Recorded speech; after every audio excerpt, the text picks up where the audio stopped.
Hello students, subject repairs and rehabilitation of concrete structure. Chapter number 2, deterioration of concrete structure. In the previous lecture, we had completed causes of corrosion and remedial measures. Right? Now let's start the next topic, classification of crack. So first of all,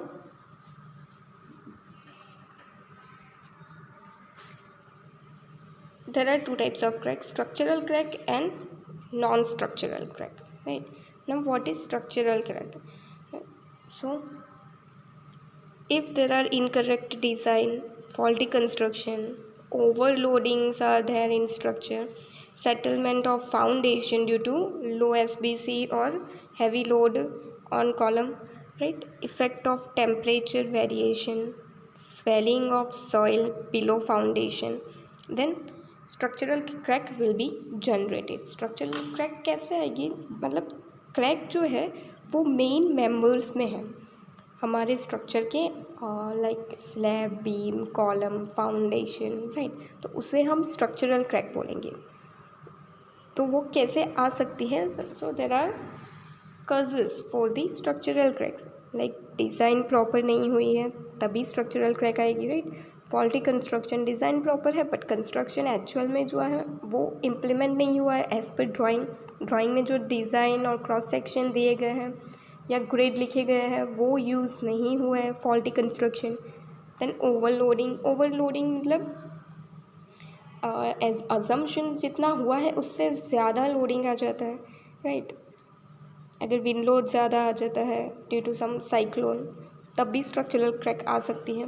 settlement of foundation, if SBC of soil is low, right, then settlement of foundation, SBC कम होगी या तो फिर load जो है वो बढ़ जाएगा तब भी सेटलमेंट हो सकता है फाउंडेशन का, तो फाउंडेशन में क्रैक आ सकती हैं. Effect of temperature variation, if this outer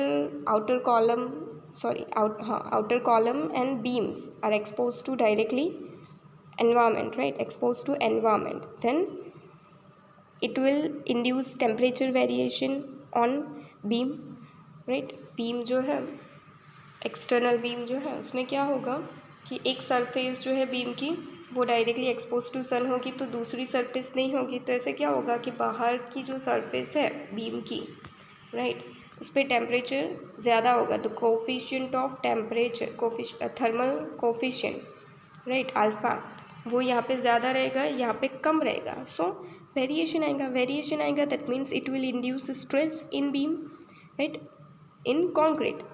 so shrinkage crack or other crack will be induced, right. So effect of temperature variation, swelling of soil below foundation के नीचे सॉइल जो है वो स्वेल होना शुरू हो जाती है, राइट, जिससे फाउंडेशन में क्रैक आ सकती है, राइट. फाउंडेशन पे स्ट्रेस प्रोड्यूस होगा जिससे क्रैक आएगी. The depth of this crack is more because it's a structural crack, right. Structural crack means a severe crack, simple crack नहीं है, सीरियस क्रैक है और उसकी डेप्थ जो है वो भी ज़्यादा ही रहती है. थ्रू आउट दी वॉल, पूरी वॉल में भी हो सकती है, right. This crack develop due to structural adjustment of load transfer mechanism, right. ये क्रैक जो है वो लोड ट्रांसफ़र प्रॉपर नहीं हुआ है, मतलब जिस तरह से होता है लोड ट्रांसफ़र उस तरह से स्ट्रक्चरल डिज़ाइनर ने समझा नहीं है और मिसअंडरस्टैंडिंग हुई है तो भी क्रैक आ सकती है. Thus the development of structural cracks endanger the safety of the building. अगर स्ट्रक्चरल क्रैक आती है then it is very danger for building, right, because building अब फेल हो जाएगी. सो स्ट्रक्चरल क्रैक हमारी बिल्डिंग में नहीं होनी चाहिए. Extensive cracking of an RCC beam is an example of structural cracking, right. Beam में जो क्रैक आती है बहुत बड़ी, मतलब बढ़ जाती है जब क्रैक, तो वो इसका एग्जाम्पल है स्ट्रक्चरल क्रैक का, राइट. बीम में ज़्यादा आती है. नाउ नॉन स्ट्रक्चरल क्रैक और surface crack. Non structural crack जो है वो मोस्टली सरफेस पे आती हैं, right. That's why it is also known as surface cracks. Now, non-structural cracks are mostly due to internally induced stresses in building materials. In structural crack हमने देखा कि temperature, effect of temperature variation होता है, तो temperature जो है वो external temperature हुआ, राइट। इन और एक्सटर्नल टेम्परेचर की वजह से एक्सटर्नल स्ट्रेसेस इंड्यूस होते हैं, जबकि नॉन स्ट्रक्चरल क्रैक में क्या होता है, इंटरनली स्ट्रेस इंड्यूस होता है बिल्डिंग मटेरियल्स में, राइट। तो इससे क्रैक आती है, वो नॉन स्ट्रक्चरल क्रैक है। These are generally do not directly result in structural weakening, right. Non structural crack जो है वो डायरेक्टली स्ट्रक्चर को वीक नहीं बनाती जैसे कि स्ट्रक्चरल क्रैक बनाती, क्योंकि वो मेन मेंबर्स को ही वीक बना देती है, राइट। यहाँ पे ऐसा नहीं होता नॉन स्ट्रक्चरल क्रैक में। In course of time however this cracks may because of penetration of moisture through cracks result in corrosion of reinforcement, right, and thus may render the structure unsafe. Now अगर ये crack है तो time जैसे ही by lapse of time जैसे ही बढ़ता है तो क्या होगा कि मॉइस्चर जो है वो क्रैक के थ्रू पेनिट्रेट होता है, कंक्रीट पे अंदर चला जाएगा। तो इससे क्या होता है, वाटर जो है, right, water particles come in contact with this steel के कांटेक्ट में आके उसमें जंग लगा देते हैं, कोरोजन शुरू हो जाता है रेनफोर्समेंट में। अब अगर रेनफोर्समेंट का कोरोजन होगा दैट मीन्स कि स्ट्रक्चर जो है वो अनसेफ होना शुरू हो जाएगा। तो ये अनसेफ है पर कुछ टाइम के बाद, जबकि स्ट्रक्चरल क्रैक जो होती हैं वो इमीडिएटली बिल्डिंग को फेल करती हैं, राइट, अनसेफ करती हैं। Now this crack exists on the surface and their depth is only few mm, right? Structural crack जैसा नहीं है। These cracks look unsightly and create an impression of faulty work. Surface पे दिख जाता है कि यहाँ पे ठीक तरह से काम नहीं हुआ है, right. Now classification of crack according to width, right? Main classification हो चुका है structural crack and non-structural crack. Now based on width classification of crack, right? Thin, medium and wide. If the width of crack is less than 1 then it is known as thin crack. If the width is between 1 to 2 mm then medium crack, and if width of the crack is more than 2 mm then it is known as wide crack. Now according to nature, right, based on nature there are two type of crack, active crack and dormant crack. Now what is active crack?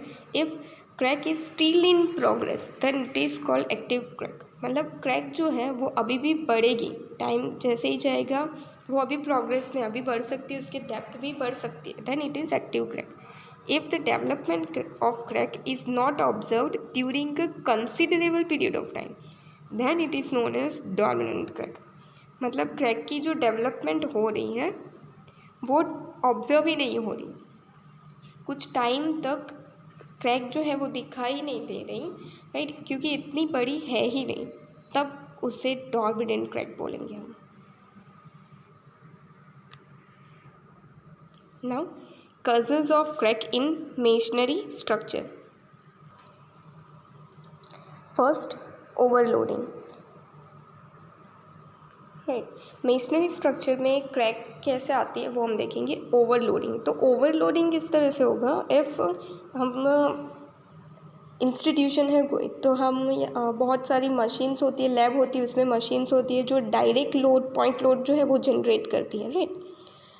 तो अगर heavy machine हम install करते हैं तो उससे भी loading overloading हो जाएगी, राइट, फाउंडेशन पे.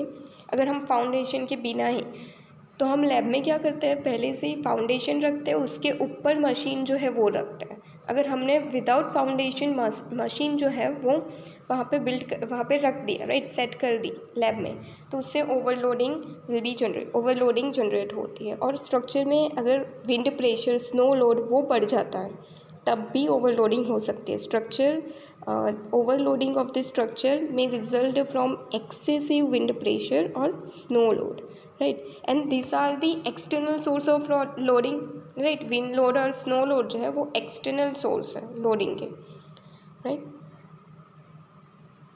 Now second, foundation movement and settlement of soil.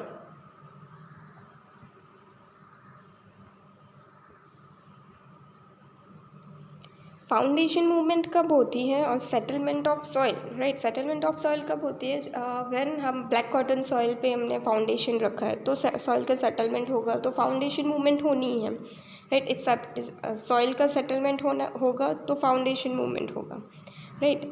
अगर सेफ बेरिंग कैपेसिटी है उससे ज़्यादा लोड आ जाता है फाउंडेशन पे, राइट। सेफ बेरिंग कैपेसिटी हमारी 250 है और 250 न्यूटन पर mm² है और लोड जो आ रहा है वो 300 है न्यूटन पर mm², तो उससे क्या होगा? फाउंडेशन मूवमेंट होगी, राइट। सेटलमेंट होगा फाउंडेशन का, तो इससे फाउंडेशन में क्रैक डेवलप होती है, right. The crack will be develop due to settlement of soil और फाउंडेशन सेटलमेंट। वर्टिकल क्रैक होती है या फिर डायगोनल क्रैक होती है कॉर्नर पे, जहाँ पे हमारा जंक्शन होता है फाउंडेशन का, जो कॉर्नर होती है, राइट। फाउंडेशन की जो ये कॉर्नर होती है, राइट, तो इस पर यहाँ पे डायगोनल क्रैक आ सकती है या फिर vertical crack will be generated, right. अगर हमने फैक्टर ऑफ सेफ्टी फाउंडेशन के डिज़ाइन में जो है वो यूज़ नहीं किया है या फिर जितना चाहिए उतना नहीं यूज़ किया है, लो फैक्टर ऑफ सेफ्टी यूज़ किया है, तब भी फाउंडेशन मूवमेंट क्रैक जनरेट हो सकती है। And this cracks are wider at top and decrease the tail. Top पे, फाउंडेशन के टॉप पे जो है वो क्रैक ज़्यादा वाइड होगी, राइट। फिर विड्थ जो है वो कम होती जाएगी जब हम नीचे आएंगे तो। Now third, effect of environmental agencies as water, gas and temperature etcetera. मतलब वाटर है, गैस है, टेम्परेचर है, सो इससे क्या होता है, हमने आगे भी बहुत बार ये देखा है कि presence of moisture causes corrosion of steel, right. Chemical reaction, sulphate attack, alkali aggregate reaction, ये सारे जो होते हैं वो presence of water, presence of moisture में ही होने हैं।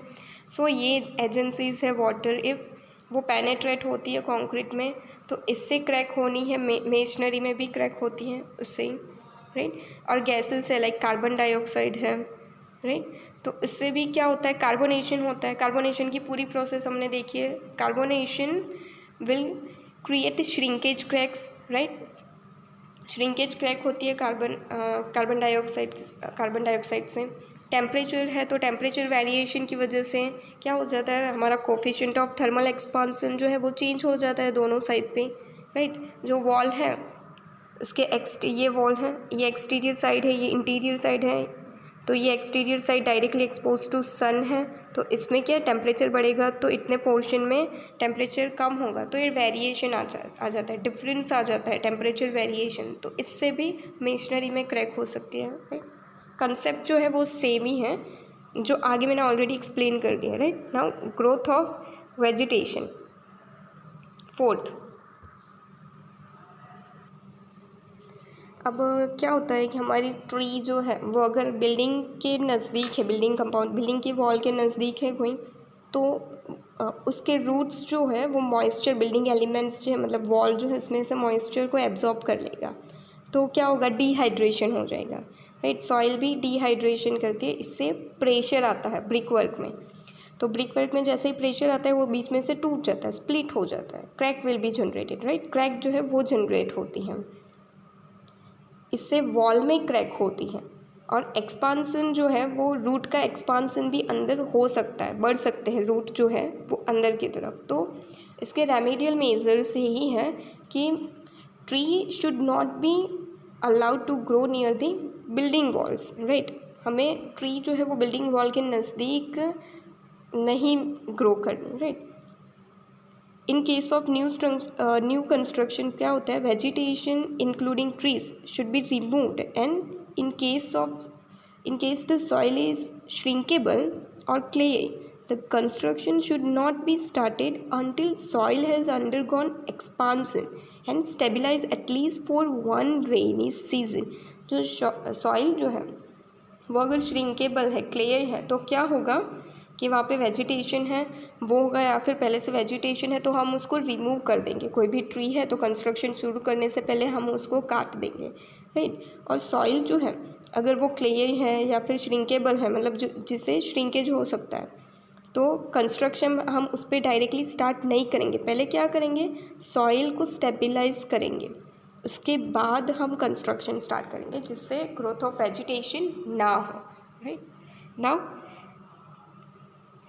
Fifth, vibration. Now effect of vibration. Vibration किससे होता है? तो हैवी मशीन से वाइब्रेशन होगा, राइट, जिससे स्ट्रक्चर में डैमेज आ सकता है, बहुत ज़्यादा डैमेज आ सकता है. हम अगर पाइल्स को नीचे रखते हैं, मतलब जैसे अबटमेंट और पियर का कंस्ट्रक्शन हो रहा है, वहाँ पे हम क्या करेंगे, पाइल जो है ग्रुप ऑफ पाइल रखेंगे, राइट, फाउंडेशन में. तो वो जब हम ड्राइव करेंगे नीचे, तो भी वाइब्रेटर हम यूज़ करते हैं, राइट, नीचे ड्राइव करने के लिए. तो इससे भी बहुत ज़्यादा वाइब्रेशन आएगा, जो सॉइल में भी रहेगा, राइट, और स्ट्रक्चर को भी डैमेज करेगा, राइट. सो ऐसे ट्रैफिक और वाइब्रेशन, हैवी मशीन के थ्रू वाइब्रेशन होते हैं, जिससे मेसनरी में क्रैक आता है. ना केमिकल रिएक्शन. तो केमिकल रिएक्शन में वही सारे आएंगे, अल्कली एग्रीगेट रिएक्शन जो होते हैं, वो अगर सीमेंट में अल्कली प्रेजेंट है, राइट, तो वो क्या करेगी, उससे जेल फॉर्म होगा. जेल जो है उसका वॉल्यूम बढ़ता है, मतलब जेल जो है उसका वॉल्यूम ज़्यादा होता है, तो इससे स्ट्रेस इंड्यूस होता है और मेशनरी जो है हमारी टूट सकती है, राइट. अल्कली सिलिका रिएक्शन होता है, कार्बोनेशन होता है. तो ये सारे केमिकल रिएक्शन की वजह से भी मेसनरी स्ट्रक्चर में क्रैक आ सकते हैं. तो हमारा यहाँ पे ये टॉपिक कंप्लीट होता है, causes of crack in masonry structure.